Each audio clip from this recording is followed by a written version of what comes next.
Hello there, and welcome into the World Cricket Show here on Global Cricket Radio. I'm your host, Andrew McLean, and I'm joined, as always, by Rob Finley. Rob, how are you doing? I suppose you're fairly happy with an Australian victory over New Zealand over the weekend. Absolutely. Good to be with you, Andy. And it's great to see the Aussies romp home a little bit quicker than I would have expected. So a lot to go through in a game that ebbed and flowed a little bit, but revealed a whole bunch of sort of sub-stories that we can touch on. For sure. I mean, from New Zealand's perspective, I guess the drama, if we can call it that, started before the match with a very sudden and unexpected retirement by Neil Wagner. Came about in a bit of bizarre fashion, really. I mean, he had played the previous Test match. From memory, I think he played the second Test match against South Africa, and then was told by the selectors that he wasn't going to be chosen for the Wellington Test, and was released from the squad. Although he wasn't really released because he was still bowling in the nets, Yeah, it and was was on the strange. field at different points. But he just, I mean, you can only read between the lines. But he made the decision to retire, which just seemed pretty bizarre from my perspective. With still another Test match to go in the series in Christchurch. But what did you make of the whole thing, of the scenario first and foremost? It sort of seemed like he was given some very quick news that he had to make a quick decision on, and maybe he felt like with the calendar coming up over the next year or so that he just wasn't going to play a role, and he wanted to go out with a bit of dignity. But who knew, or maybe they did know, what would transpire in the following sort of 5 days or 4 days. So it was very strange. I mean, from an Aussie perspective, it was a bowler that we remember well from that 2019, I think it was, here when they came out, and he was really dominant and forceful, and one of those sort of bowlers and personalities that we would love on our own side. So it was a surprise, and the commentary here, as New Zealand crumbled through this test as each session went on, was, geez, what would Wagner have done if he was playing? So it was definitely a quick surprise for everyone, I think. Yeah, and some of the tributes. I mean, I read a lot last week, obviously, because it was sort of the big story before the match started. Read a lot of glowing tributes to Wagner. I barely remember a negative comment about him, but I read one um, news article from Australia. I think it was might have even been on the Australian Cricket.com website, possibly. Mm. And then there was about 200 odd people. This is on Facebook, I think it was. There was about 200 odd comments, and I sort of started reading through them all. I was just like, wow, this guy's so respected in Australia. I was like, that doesn't really happen very often to Kiwis. Yeah, absolutely. Well, we love that kind of fiery temperament. We love the fact that he wanted to stand up to the team. He played the underdog that broke through and sort of got under our skin. So that's why we respect him so much. And the fact is he originally South African? Am I right in thinking that, Yeah, Andy? yeah, he's from Um, Johannesburg. it just gives him another edge. So I think it sort of bonded us all together around him. And so, yeah, we wish him well, but I wonder if he's still got a role to play, Andy. Could he get a recall, or is it someone else who's going to come back in for this next test? Yeah, yeah. Well, um, this is the bizarre aspect of it. Of course, is that he retires, but then doesn't leave. He was still there. I don't know if he stayed for the whole match or not, but he was still there. He was still pictured on the field at some points. And then the press conference at the end of the match yesterday, Tim Southey was posed a question about, well, would he consider Neil Wagner coming back into the team? And he was a bit cagey. Well, I wouldn't say cagey over. That's probably the wrong word, but you know, for a guy that's just retired, I mean, you'd probably answer, well, he's retired, so how would he come back in? But that's not what Southey said at all. But I just read now, Rob, that um, I don't think Wagner will be chosen because the thing that has happened is that Will O'Rourke, who played in the match at Wellington, he's been ruled out with injury, and his Mm-hmm. place has been taken by a debutant from Wellington called Ben Sears. So no, I don't think Wagner would be there. And I also just don't think Gary Stead's the type of guy to say, oh well, I got that wrong. Yeah, I'll give Neil a call. It just would have been a bit weird, I think. But I must say though, Rob, it's a second retirement in a couple of years of let's say greats of the New Zealand game, which just didn't sit comfortably with me, because a similar thing happened with Ross Taylor 2 seasons ago. And I know there was a statement put out, or there was a news story that Ross did, saying that retiring at the end of the Bangladesh series 2 summers ago made sense, which meant that he didn't play in the Test series against South Africa, a few weeks after that. And he ended up playing his final international for New Zealand in a nondescript one-day international against the Netherlands, while all his mates were at the IPL. So I was just like, I guess something doesn't make sense about that. I think these days, with all the schedules and the way that the sport is relatively ruthless, you don't get to pick your beautiful exit anymore, right? You're not going to. I mean, I think your favourite man, Dave Warner, probably had the best exit of anyone. He called his exit a year early. He made it to the Pakistan Test, the SCG, hit a ton in that series, and probably went out in the way that he wanted to. Whereas most others don't have that luxury. Even someone as amazing and as good as Ross Taylor, who I think was incredible, and seeing Kane Williamson probably reach the last year or two of his career, what's his exit going to be as well? So yeah, it's a clunky way to go out. Although, since you mentioned David Warner, I did notice in that article that I just referred to on the Australian website, there was one comment that said, "Note to Warner, this is how you retire." Yeah, just go away, slip into the night. Thank you very much. But you mentioned Gary Stead doesn't get much wrong. He just came out today and said they got the call on the pitch in their own country. They got that wrong. He says, if we knew it was going to spin, not so much the spin but the bounce, then Santner would have played. We got that wrong. We put our hand up. So I didn't know he said that. Even at home, it's a challenge. I think Australia knows what every pitch is down to the tee. And even the World Cup, we talked about this pitch has got red soil. This one's got black soil. We know how it's going to move. So some analysis and understanding of conditions is something that I think Gary Stead should take a bit more seriously. That's interesting. I missed that actually, but as it happens, yesterday afternoon I was chatting to my mate John Morrison, who played 20-odd tests for New Zealand, scored the last New Zealander to score 100 at the SCG actually in a test, so that gives you an idea how badly we've done at the SCG in the last 30 years. But he was, and also he played, I don't know, well over 100 matches for Wellington, coached Wellington, captain Wellington. He said to me, he says, the Basin Reserve always spins. Always.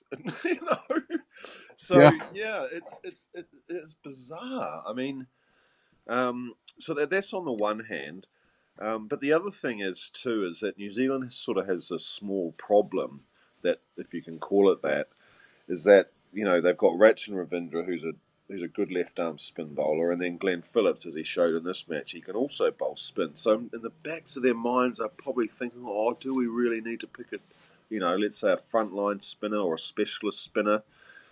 And if in doubt, go with 4 quicks. And of course, whereas on the Australian side, it doesn't matter where they're playing, Nathan Lyon will always play. So, yeah, I just think New Zealand's got this real reluctance to pick spin bowlers, especially at home. And just interesting, something I suspect you wouldn't be aware of, Rob. But there's probably our leading left arm spin bowler, at least, is Ajaz Patel. Of course, he took 10 wickets in India in an innings, 14 in the match about 4 years ago.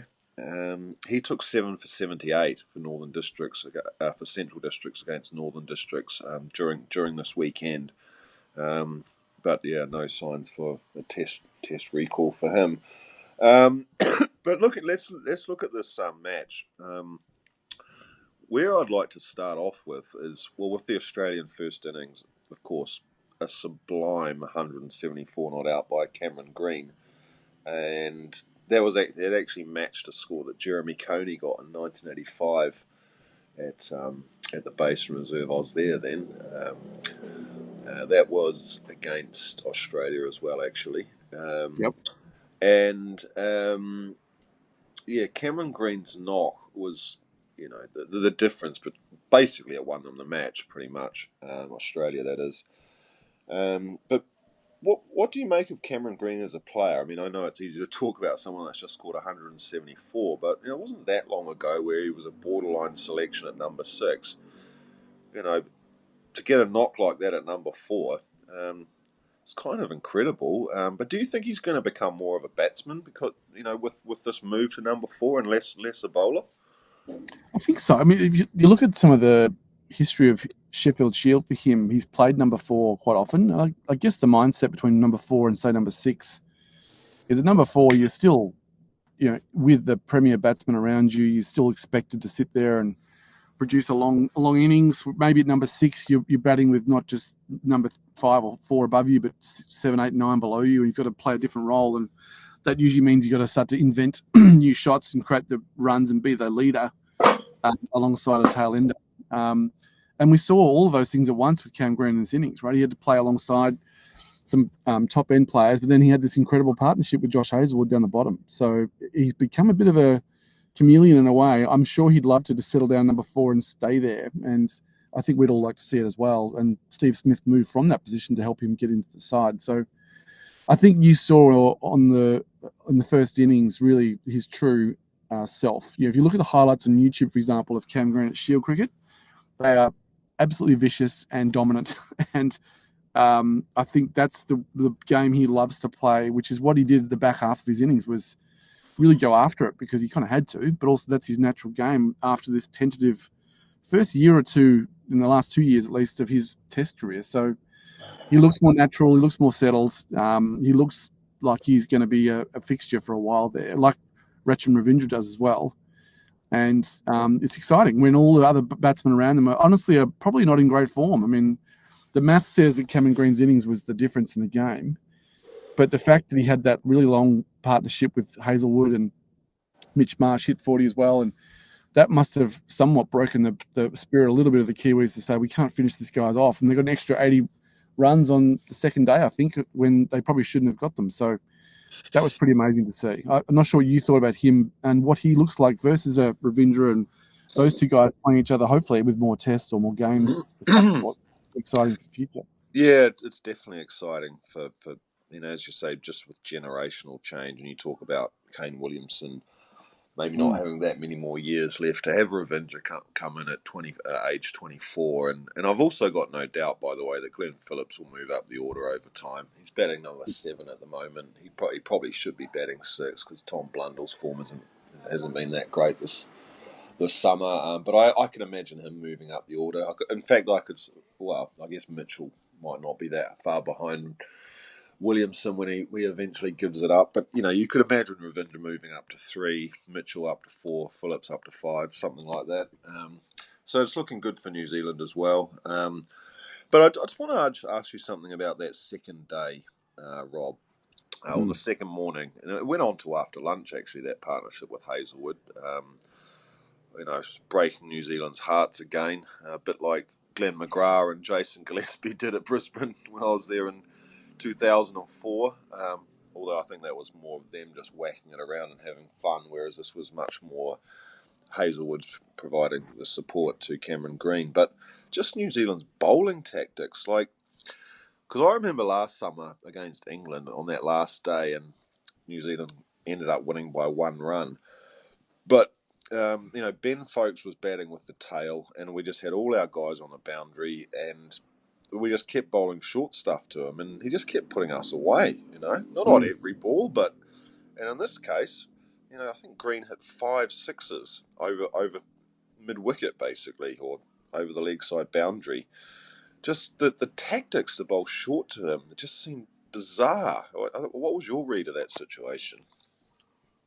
Yeah, I did see that. I thought, well, you're bowling sort of short spin that's going to bounce up about his hip high, that he's got these enormous arms and this big strength that's just going to pound it over the boundary. Then it's I wouldn't say, is it a large ground? It's not really, right? No. So he's got the the leverage to kind of get it going and over the fence. And so I found that a bit strange. I think you'd surely want to play to his historic weaknesses or this temptation you want to give him outside off. But it seemed to play into his hands pretty well. And as you say, he was just putting them away. And I guess every time he did it, he got a bit more confident, found his spot, maybe got a bit more comfortable with the condition of the ball. Maybe the ball wasn't degrading, the spin was playing into his hands. So I found it a bit strange. And you'd think you'd be throwing all kinds of different things up to try and upset him and get him out of his rhythm.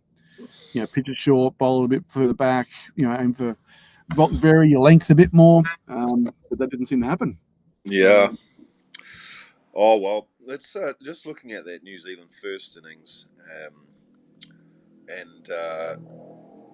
after Australia had posted that first innings total of 383, it was in the end. They should have been out for around 300, but yeah. So that Aussie is up to a good start. But bearing in mind Australia were put into bat as well. New Zealand won the toss, of course. But in New Zealand, all out 179. But the worrying thing really was the fact that we slipped to 29 for 5, which included that absolutely comical run out of Kane Williamson. But that what a reply Australia came up with the ball to have New Zealand in that sort of position. At 29 for 5, and it was really only Glenn Phillips and Tom Blundell did fairly well, with Phillips top scoring with 71, and then later on Matt Henry got 42 for New Zealand to get through to 179. But the interesting point for me in the first innings, Rob, was the fact that 4 of New Zealand's wickets fell to Nathan Lyon's off spin. He was a little bit expensive, 4 for 43 off 8 overs, but he's just so effective, particularly to tail lower order batsmen. So he got Blundell, Scott Kuggeleijn, who was batting 8, Henry, who was batting 9, and Southee, who was batting 10. He went on to take his 6 wickets in the second innings as well. But the thing I'm just amazed with Lyon, and I remember Kevin Peterson saying, "Look, this guy's just not that good. Just whack him." Well, we're not all as good as Kevin Peterson. But what a bowler he's become. And I think he went past Courtney Walsh's wicket tally during this match as well. Over 500 wickets now. He's just sensational, really, isn't he, for a captain to be able to call on? I've watched him, obviously, over the years so much. 128 tests now he's played. He played 100 in a row before he got injured. And I always wonder how he manages to conjure up and manufacture these sort of 2, 3, 4 wickets in every single country, like in every single condition. It doesn't really matter if he's on a dusty old pitch in South Africa or he's in a green top like there in New Zealand or in England, or obviously all the Aussie ones. It seems to find a way, and it's obviously technique and skill and conditions, but it's probably also a bit of sort of really smart tactics and gamesmanship, and he's sort of got the complete game when you really go under it. It's not bombastic, or it's not it sort of creeps up on you, and all of a sudden he's sort of ripped through the heart of the team. So, getting 10 wickets in this game is pretty amazing. And when you think that Stark and Cummins each got 1 wicket for the whole match, so it wasn't just the standard spread across these bowlers. It was really a spinning exhibition alongside Hazelwood playing set of second fiddle, which you wonder why New Zealand didn't do the same. So it's been amazing to see him bowl. I know Cummins has said that he'd be happy to see him play on beyond his 40s, past 2027. He's in good condition. He still delivers. So I'm very happy he's playing in our team, and he's the 3rd most wickets for an Australian now. So he's really very high up in the pantheon of Australian cricket now in terms of bowling. He's been super impressive, that's for sure. And I guess the New Zealand management and the captain Tim Southee would have been looking on and thinking, "Wow, these spinners just run through us." And then, to New Zealand's credit, they fought back in the Aussie second innings, bowling Australia out for 164. And interestingly, Glenn Phillips, who didn't bowl a single ball in the first innings, New Zealand's off spinner. They call him a part-time off spinner, but I know he takes his bowling very seriously. 5 for 45 off 16 overs. And yeah, as I say, that he's not what you'd call a frontline spinner, but he's a very good bowler. Ravindra only bowled one over, but yeah, Phillips amazing. So yeah, it's just crazy, isn't it, that the spin had such a big effect on the game, and of course in New Zealand's second innings, Lyon took another 6 wickets. Yeah, Well, I was super impressed with Phillips as well. I agree. He's taken 16 wickets in his whole career. So all of a sudden he's had a bit of a standout performance. Maybe the conditions suited him, and maybe the ball just felt good in his hands, and the Aussies probably didn't think that they would get what they got from him. So, yeah, that was good to see. I think it's exciting. He was really happy, as you could tell, and that's always good to see someone get a breakthrough like that. We've had that. You've had people like Travis Head and Marnus all of a sudden pop up and make an impact. Michael Clark used to do it back in the day, have these little cameos of breaking partnerships or making moments happen. That was always exciting to see. So I think that helped spice up the game, to be honest. It kept it interesting from an Aussie perspective, where our score was 164 all out in that second innings, and all of a sudden the game was much closer than it appeared. And there was a lot of hope from New Zealand in that fourth innings at the end of the third day, I guess it was. And they were still sort of neck and neck when you saw the polls on the likes of Crick Info about can New Zealand run this down. It was about 50-50. I'm not sure if you felt that, Andy, about your confidence in the last innings of getting that total. Well, it would have helped if Will Young hadn't got out to the part-time spin of Travis Head for a start. And of course, Lyon took the wickets of Latham and Williamson on the first day. So, chasing that score of over 300, losing 3 wickets before stumps on day 3 was hardly ideal. But Ravindra was not out overnight on 56, and Mitchell was with him. I forget what his overnight score was. But with Ravindra being in the form that he's in, and Mitchell being the player he is, I thought New Zealand still had a relatively good chance, with Blundell and Phillips still to come, of course. But sadly, from New Zealand's perspective, and for all the people that turned up for day 4, including my mate Vaughan, who got a ticket on the morning of the match, it was all over by lunchtime. So, we collapsed for 196 not out. And for New Zealand not to go past 202 innings, however you want to describe it, is pretty woeful, really. And, there's so much talk in the various groups on Facebook and Twitter, and that New Zealand just gets stage fright against Australia. And of course, they'll never admit that. But, 2 scores of under 200. Very disappointing, in what should have been the best batting conditions of the whole match. On day four of at the Basin Reserve, it's a good batting wicket. So yeah, very disappointing by New Zealand. As I say, Lyon 6 for 65 in the second innings off 27 overs, bowling first change. We just didn't have any answers, sadly. Can we also maybe, I'm not sure if you end the coverage of this test or talk about Kane Williamson, who maybe had a bit of a false positive from the South Africa series, right? He got four centuries, I think, in those games, and three, yeah, and obviously was plundering runs at home soil again, and all of a sudden he's coming to this game, and I guess had a bad start, and then that sort of comical collision you talked about. How is he thinking? Is he going to recover? Is he someone who will just go through this, or will this affect him in this next test? Hard to say. I mean, just on that run out, I didn't see it live, but the clip was doing the rounds on Twitter. And I watched it a few times. Initially, I thought, okay, Phillips is ball watching. But then I thought, hold on a sec. Maybe he was ball watching. Sorry, not Phillips, Will Young, I mean. Yes. Maybe he was ball watching. But so Mitchell Starc was bowling over the wicket, so left arm over the wicket. So Will Young was standing on the off side of the field.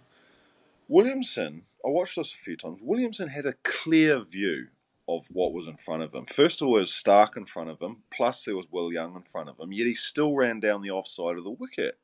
And it's a bit like, if you know there's a collision coming up when you're driving a car, what do? You avoid the collision at all costs, right? Even if it might take a risk of something else happening. But he could have avoided that so easily. I just thought, what a waste. Um, but then in the second innings, caught at leg slip by Steve Smith off Nathan Lyon for 9.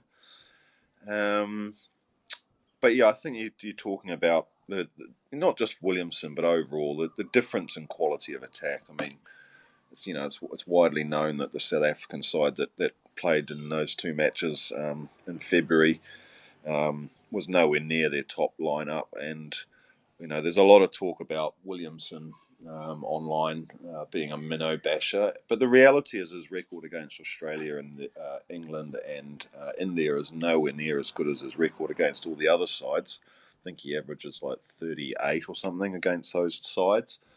Right. So yeah, possibly a false positive. And for us to win that match, chasing 300, we really needed runs from Williamson. So it was very disappointing. That's all I can say. But no, he's a professional player. He's New Zealand's greatest ever batsman by a mile, possibly even our best player of all time. I mean, it's really only Richard Hadley who's the competitor for that title. I just hope that Williamson comes good in Christchurch, and he's got a what should I say, a track record of doing that, including that century he got against Sri Lanka last year to get us home for victory off the last ball of the match. So I think I don't think there's too many problems with Williamson. But if he has a failure in this next test, then questions will be asked. So on that, if we think about, Christchurch is coming up in a few days. Tell us what the pitch is like, the conditions are like there. What are you expecting? What sort of toss is it to win? How would you preview that test? Well, I don't really like to comment too much on pitches that I haven't seen, and even if I have seen them, I'm not really good enough to really tell you too much about them anyway. But the one thing you can say is that I imagine New Zealand will produce some sort of wicket that was fairly similar to the Wellington one. Right. And I know that that comes with risks, right? Because Australia's got a reasonably good bowling attack, Hazelwood, Stark, and Cummins. But that's our best chance. We've got we've got Matt Henry, who's in really good form. And traditionally, New Zealand seamers in New Zealand have taken the wickets. But having said that, I suspect what New Zealand will want will be a wicket that's a very good batting wicket. Then you aim to take the bowlers out of the equation. And of course they can't have one that becomes a turning wicket, because then Lyon will be the force that he was in this Test match. So I suspect, as happened last year against Sri Lanka, a match that goes right down to the 5th day. So a good batting surface basically is what I expect to happen. And then they just got to back the batsmen to get the runs. Tom Latham's due to score runs. He's scored nothing for ages. Williamson, as we mentioned, there's also whether Devon Conway comes back into the side or not after being ruled out of the first test. That's a huge blow not to have him in the team. So hopefully he comes back. Mitchell's due runs, Blundell's due runs. So yeah, I think just a good all-round batting wicket will be what they go for, Rob. But there's one other thing I wanted to touch on. And we talked at the start of the show about Neil Wagner not being in the side and having retired. But the guy who's in really bad form with the ball at the moment is Tim Southee, who's the captain, obviously. So very unlikely he's going to drop himself. But I read some stat the other day. I think he's got 6 wickets this summer at like some average of 120, or maybe I'm doing him a disservice, but bad basically. Went wicketless in the first innings at the Basin Reserve, and he got 2 in the second innings. One was a chop, one was batsman chopped on, and the other was a strangle down the leg side. So yeah, his form's a real worry, and he's down on pace by all accounts. Averaging in sort of 126, 127, which is exactly the reason why Wagner got dropped, by the way. because his pace was so far down. Mm. So yeah, I'm very worried about Southey, and it just feels like Matt Henry, so much relies on him these days. So yeah, that's a concern, and I know this is a bit of a controversial opinion, but I really wish they would just call Trent Boult and say, Trent, can you come and play this match for us, please? Yeah, well, he was busy at the wedding of Ambani's son. I think I saw him over there, but I wonder what's going on with Southey. He's obviously been this sort of cornerstone of the pace attack for a long time, and he seems to be there and thereabout all the time. But as you say, if he's not getting any wickets, it's problematic. I think he's got his 100th test coming up in this next test. Yes. So you wonder if that's a milestone. He's obviously been there forever. He's ever present. But if you're not taking wickets, then what else are you doing? Are you applying pressure? Are you reducing the turnover of the strike? Are you putting fear into the batsman? Are you making the batsman change the behaviour? Is he doing those things? Or is he just sort of holding up an end for someone else to then have to go and make something happen down the other end? So I guess there'll be questions asked. And this has been the thing out of this test and this summer for me, for the Aussies as well. All of a sudden these stories have exposed some of the frailties or the lack of form across the board. It's been a bit strange. So I expect Southey to have to make a performance happen or else he'll be under a lot of scrutiny. Yes, well, and I guess the other thing too, though, Rob, is that this is the last test that New Zealand plays for quite some time. I think the next test's maybe September against Afghanistan, and then they go to Sri Lanka. I think that's right. So sometimes being out of form at the end of a season is not such a bad thing because there's still a long time until the next side gets selected. But I guess he's got credit in the bank. You say it's his 100th test, which is absolutely right. He made his debut for New Zealand back in 2008 when he was an 18-year-old against England. So he's been in the side for 16 years and only played 100 tests. It's kind of astonishing, really. Yeah. You look at someone like Alistair Cook or Joe Root and how quickly they rack up 100 tests.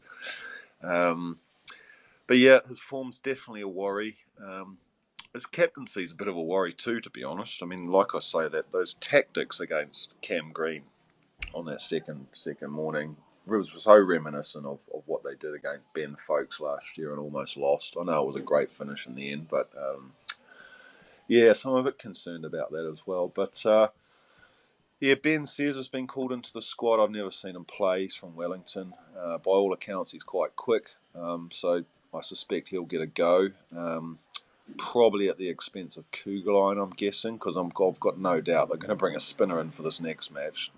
It'd be absolutely mad not to play Mitchell Santner, although I'm not sure he should be in the side, but he is in the side, and he's a very good batsman too, Santner. He's got a first-class average of 46, so we'll wait and see, and let's hope Southey can do something useful with the ball. But just before we finish up this show today, Rob, we've got the final India against England test match in Dharamshala. It starts on the 7th, so just a few days away now.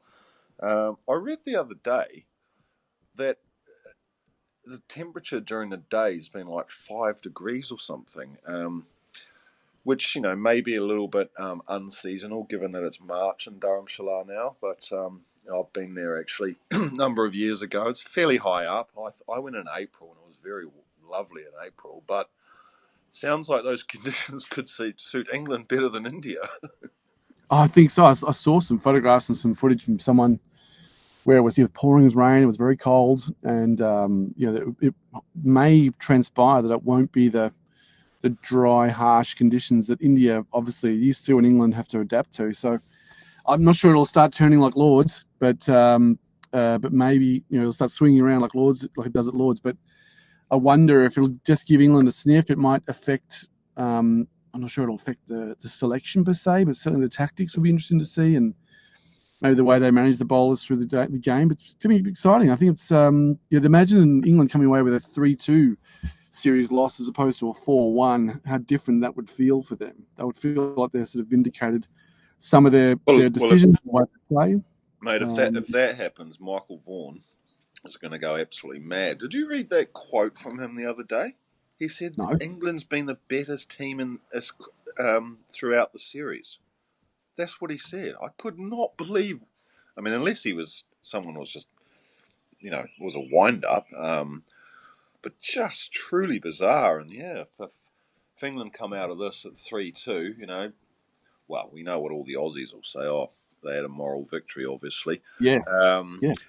But yeah, it would be a great outcome. And I guess it's also significant for Johnny Bairstow. It's going to be his 100th Test. Brendan McCullum's already said that he'll definitely play. So that there is a really good opportunity to come out with a decent result. And 3-2. Not that many teams go to India and only lose 3-2. Well, most of them don't play 5 tests. That's why. But they've definitely got a chance. The selection's going to be very interesting, though. Ollie Robinson in the last match, he came under a lot of scrutiny for his pace being down and all this sort of stuff. And Brendan McCullum said, look, he actually hurt his back when he was batting, and that was a contributing factor. But he's been slammed online, not just by fans but journalists as well. So whether he gets another go, I suspect he will, and I suspect they might leave Anderson out actually and bring Wood back. I would never leave Anderson out of the side. It's their best bowler by a mile. But yeah, the selection will be interesting. But just on Robinson, when I watch him bowl, he just ambles up to the crease, so slowly. It's like, you look at a guy like Stuart Broad, he literally charges in. So Robinson's obviously strong, or he must have really muscular shoulders or something to be able to bowl at the pace that he does. But he was down on pace, bowling around 125, and he gets criticised by his lack of fitness most of the time. But I just look at him and think, come on, man, you must be able to bowl quicker than that.